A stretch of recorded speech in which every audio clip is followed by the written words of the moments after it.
Greetings, ladies and gentle readers. I'm Dwyerin, and I just finished reading Unintended Cultivator Volume 3, and you're probably picking up that I wasn't very impressed. I don't even know how to gloss over the things that I did not like about this book to even try to give it a fair review. I will say, if you've seen the videos on the channel, I loved Book 1 and 2. I've read them both at least twice. Book 1 and 2 of Unintended Cultivator was freaking fantastic. This book, I don't think he wanted to write it. I honestly don't. I truly believe he did not want to write this. I think he wanted to write book 1 and 2. I think he wants to write book 4. And I think this is just a quickly slapped together whatever this was to get the main character to book 4. There is nothing good about this book. Compared to book 1 and 2, there's nothing good about this book. How it starts off, I mean, it's got a cool cover. Hey, look at guy with the flamey flames, and he's apparently killing a bunch of people. Ain't that cool? Yeah, it's fun. And there's like the fire there. You're probably wondering when he does that. Never. I don't know what this cover is. Yeah, it's not a thing. He does briefly put like fiery stuff in the sky, but it doesn't like touch down and blow these people to bits like it's showcased here. So yeah, I don't know. 'Cause I think I know what this scene is. This is the scene with the two camps fighting each other. Towards like the early end of the book, and that's not actually what happens. So who knows? Who knows what that is? Is there anything that I can say that's positive? Let's see. Defeated. Yeah, this is the end of the second one. That's what this paragraph is. And they do flee into the wilds. And then this paragraph doesn't make any sense. Yeah, there's really no real risk to his soul. Yeah, there's no real risk to his soul taking place. And let's see, I'm pretty sure every single one of the threats that he encounters was met with the edge of a blade. Yeah, some threat of I'm going to kill you or someone else is going to kill you is exactly how every threat here was resolved. Yeah, I can't. Let's just start from the beginning. Yeah, so the book starts off right from the beginning, or right from the end of book 2, where they are on a boat. Okay, great, fantastic. And right away it commits like the sin of saying, hey, our main character learned a skill in between the two books. Okay, fine, whatever. The author gave him a new skill. Fine, sure, who cares? What happens next? Well, he conveniently uses that skill to save the boat. Okay, so he was just given a brand new skill, coincidentally, so he can save the boat. Just gave exactly what he needed in order to save the day. Just got it like last chapter. This is going to repeat throughout the entire book. Taking a star off immediately for that. If it was just once, it'd be like, okay, fine, whatever. That's sure. Who cares? But it happens over and over again. The author even pokes fun at the fact that he's doing that. He's like, wow, isn't this interesting that he's getting all this luck? But yeah, sorry. You still don't get credit for me with that. Just because you're making fun of yourself for doing this doesn't mean I am not going to take a star off. So yeah, star off for that. So alright. Learns random skill, immediately uses random skill to save the day, which pushes him to an island where he meets a divine creature. Essentially gives him a new type of skill, like pushes his cultivation further, because he coincidentally now is on this island where he's now coincidentally going to get all this powerful stuff. And then it's a good thing he did, because he's then gonna have to use a thing he just coincidentally received to evade some bad people. So it's a good thing he did that. Yeah. And while he's coincidentally Using that to get away from the bad people, he's gonna go out in the middle of nowhere, and out of nowhere, he's gonna get even more power for no reason whatsoever. And then when he's done doing that, he's gonna get captured, where he's gonna again he's gonna get power for no reason whatsoever. Like, he's not earning anything. He's literally randomly being gifted all of the things everywhere he goes. There's no tension throughout this entire book. They're like, oh no, the boat, don't worry, bang, I saved you. And then, oh no, we're running away from people, but bang, it's okay, I'm stronger now, I can handle it. And then, oh no, we're captured. Bang, it's okay, I've gotten stronger again while I'm captured, so I can get out of here. And then, oh no, we've stumbled across a thing, bunch of people fighting. It's okay, I can use the thing I just got when I was captured, and I can go ooga booga, and everyone's gonna stop doing that. Like, you get the idea. Nothing is being set up in the slightest, because the author is rushing through volume 3 as fast as they can, because they wrote themselves into a corner they didn't know how to get out of. They need to get the main character from point A to point B. They did not know how to do that intelligently. So this is just something you can skip. Who cares? Don't read any of it. There's no point. The only thing you need to know is the Panther chick meets up with him at the end. Okay, great. Now you're ready for book 4. Yeah, you're ready for book 4. Good job. To give you an idea of how badly this is written, I'm going to break down one of the scenes from this book. It's the scene depicted on the cover, right? It's the scene, incorrectly depicted on the cover. So he winds up between two armies, the army of water users and essentially the Water Nation and the Fire Nation. They're going at it, right?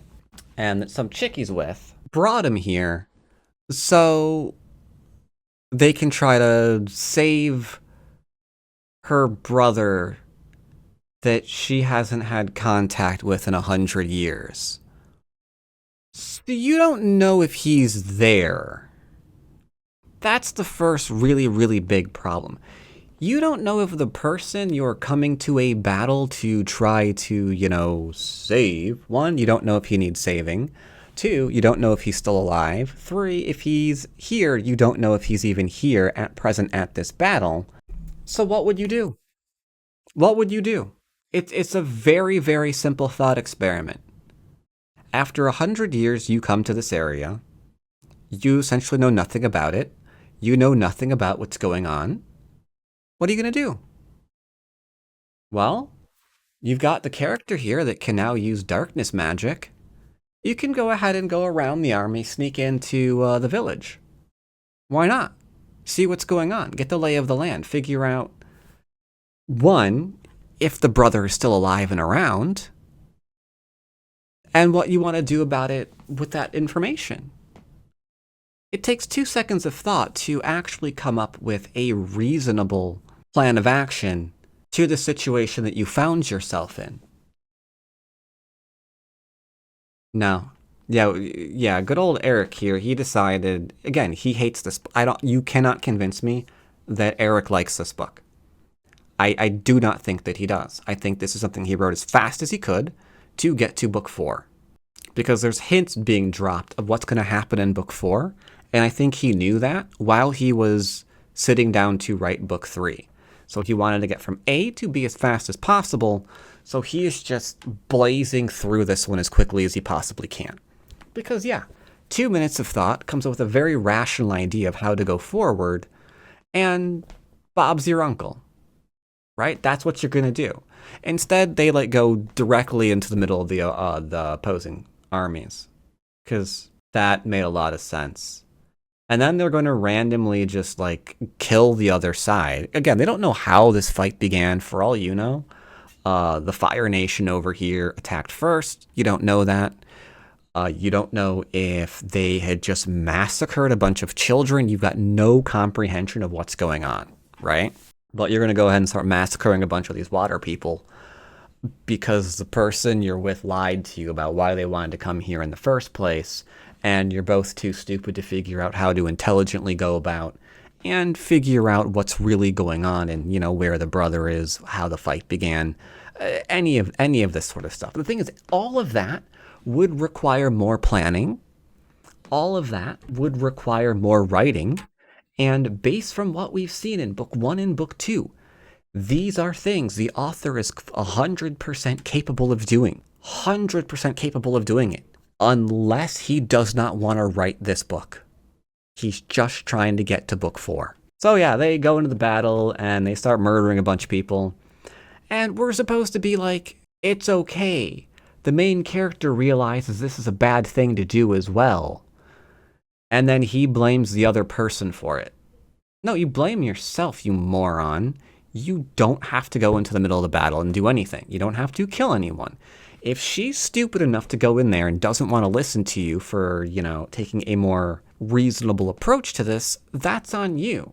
So instead, he's going to get mad at her for being in this position, being forced in this position. But no one's forcing anything. It's just like a couple of sentences put out to get over the fact that this is actually happening and nothing else is going to happen. This is how we're going forward, just to get it over with. Just get it over and done as soon as possible. So at that point, the next brain dead thing that is going to occur, he's up against supposedly his equals here, but it's fine. He can just go up into the sky. While he's doing that, no one's gonna try to attack him because that would be inconvenient to the story. And he's essentially gonna, put on a fireworks display up in the sky, and everyone's gonna be like, ooh, wow, oh my god. And he's gonna be like, stop fighting. And then they're all gonna be like, okay, yeah, I guess we're gonna stop fighting. Now, supposedly there's thousands of people, or I think 1,000+ people fighting. There's gonna probably at least be a couple hundred people close to his level. Math would suggest they could wipe him out of the sky in a heartbeat. Probably both sides, right? Because there's a side that's actually getting attacked, that's being like, hey, you stop defending yourself. And then there's a side that wants to do the attacking that's being sold, hey, you need to stop doing that. And both sides would have reason to smite him into oblivion. Doesn't happen, of course, because, again, we're just getting through this as fast as humanly possible. So yeah, fighting comes to an end, and he's like, yay, I'm the hero now. And then he goes down, and he's like, and now I'm going to heal all of you, too, with my amazing alchemy. So then he's like the Wonder Boy, who's now healing everyone with his amazing stuff, which raises a new problem. It's like, well, if it's that easy to stop this fight, why wasn't the fight stopped earlier? And Eric realized that at some point, too, because he has one of the super, super strong people in the area come around, and he's like, yes, I didn't stop it because that would have created more chaos. And we're supposed to just eat that excuse up. But, oh, okay, yeah, hundreds of people are just dead because you think it'll create more chaos. Got it. Fantastic. A very, very weak excuse. A more intelligent excuse would have been, well, I can't go forth and do that. Because if I did that, then their super strong cultivator would come in and stop me, and then someone else who's super strong would come to my aid to stop them, and then everybody would die. That would be a more reasonable excuse than, oh yeah, back in the day I would have stopped all of this, but that caused more problems, and it caused more infighting, so this is what we had to do now. No, that's stupid. But when you're just trying to end the book as soon as possible so you can start book 4, this is what you're left with. This utter piece of trash garbage that I'm never going to read again, and I regret that I read in the first place, is what you're actually left with. So yeah, book 1 is fantastic. Book 2 is great. Book 3 is utter trash tier, not worth the space it's taking up on my Kindle. Garbage. And now I'm concerned greatly with book 4, because there's two possibilities here. Possibility number 1, he just wants to get to book 4 as fast as he can, because he has an amazing story that he wants to tell in book 4. Or he just doesn't like writing the series anymore. Maybe He has the money from book 1 and 2 because we've got, 4,000 plus reviews here. Fantastic. And he's got, 3,000 plus reviews here. Maybe he figures he's made all of his money. Maybe he figures he's reached critical mass. And his fans are his fans from now until forever. So maybe he figures, okay, I don't have to deal with, fleshing out a story and making things coherent and not writing two-dimensional trash. And to be fair, if that is what he's thinking, he's getting away with it in spades. Look at this, 621 5-star reviews, 0 2-star, 0 1-star, despite the fact this is very much a 2-star book. So maybe he's right. You knock it out of the park with the first 2, and then you can fall asleep for the rest of the series. I don't know. Anyway, I'm going to tentatively cross my fingers for book 4 whenever it comes out. Hopefully it's not as bad as this crap was. Surprising depth, continuing events of a great character. There is no depth here. There's 0 depth. And one last thing I failed to mention, because the scene that I mentioned just now, yeah, that's pretty egregious in all the things wrong with it, but even the plot of this book massively fails because the author can't keep a coherent narrative on the bad guys in this story. Because in book 2, we were told that this demonic cult is chasing them, the big bads here that are chasing our main characters. They're few and far between because everybody and their mother would kill them for, being demonic cultivators. So they're super secret, super hush-hush, under the radar, because every thinking human being, aside from them, would try to kill them if they can. Which makes sense. So that paints a picture of there's going to be like lone agents kind of like working behind the scenes. But in book 3, he tries to undo that and say, no, they're everywhere. They're potentially in every city that you're going to, every tiny village. They're everywhere. But when they're being wiped out, they're all alone. But when it comes time for the main characters to deal with them, there's suddenly dozens of them everywhere. And it's just like, what the... Pick a lane, brother. You can't even get your bad guys correct. You're literally contradicting yourself. Either there's 1 or 2 in a sect here in book 2, and then there's like 1 in a sect when they're being wiped out, and then suddenly there's like 20 of them out in the middle of literally out in the middle of the woods that were close enough to jump the main characters like repeatedly. So which is it? Are there just like 1 or 2 in a sect? Or are there dozens everywhere you look? In every city, everywhere? Pick one. Because if it's the dozens, then the guy wiping them all out's an idiot and he's missing hundreds or thousands of these things. And if he's not an idiot and he's not missing them, how are they everywhere the MC is every time he turns around? It's just stupid. It's just stupid. And we're not going to have to deal with it because they're all wiped out. By the end of book 3, they're all wiped out. The person who was teaching him in book 1, yeah, that trio goes and wipe them all out, so we don't have to think about it ever again, because if we have to keep thinking about it, then you'll understand how inconsistent everything in this book was, and it wouldn't be a good time.